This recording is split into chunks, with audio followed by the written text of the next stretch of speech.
Hi, I'm Melissa Muir, and today I'm going to show you how to prepare silhouette dies from the Potter USA company and prepare them so that when you make your impressions, you run less risk of cutting through your metal when puffing it.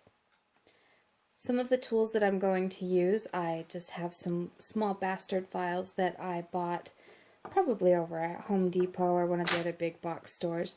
I don't want to use one that I'm using with my silver or gold, so you may want to get a new one that you use just for the steel dies.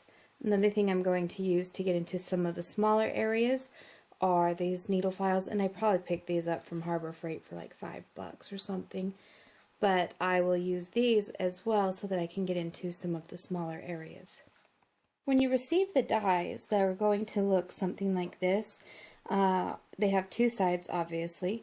One side will also have Potter USA, and a lot of times it'll have the number of the die that's on there.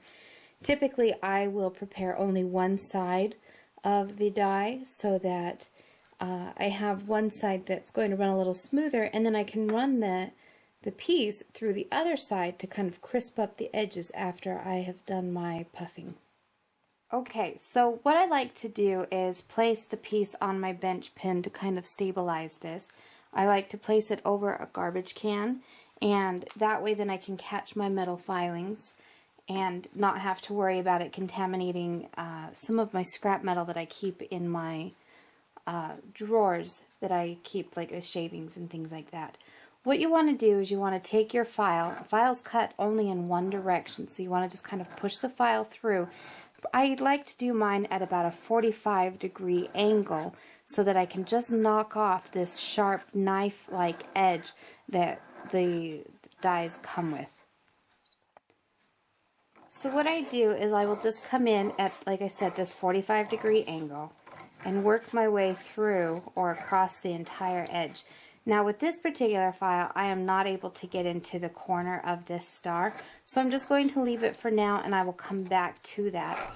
And at the meantime, I will just come through and continue to knock the edge off of all the other flat runs on this.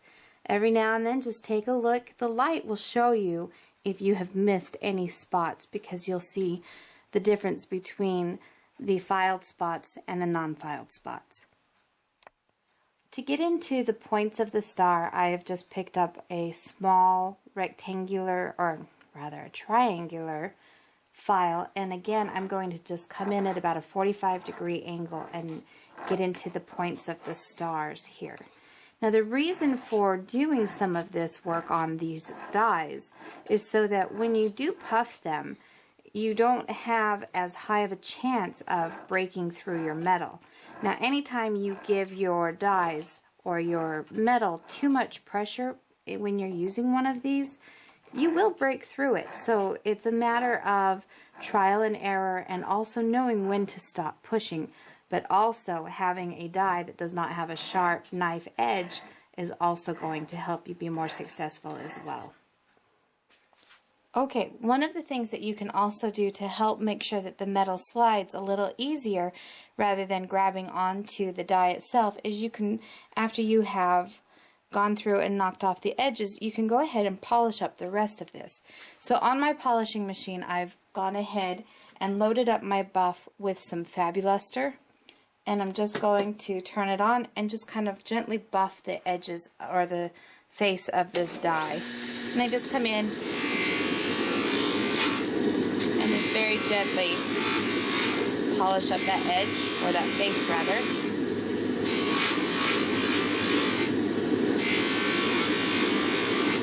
You do want to be careful because this will warm up your die.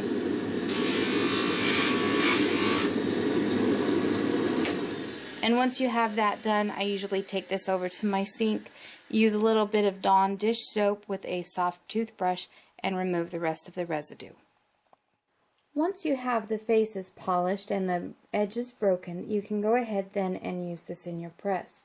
Now, if you don't have a polishing machine, other things that you can do is use your flex shaft, again with a soft cotton buff and a little bit of red rouge, Fabuluster, White Diamond, any of those will go ahead and at least slick up your surface a little bit. Just give it something a little bit smoother.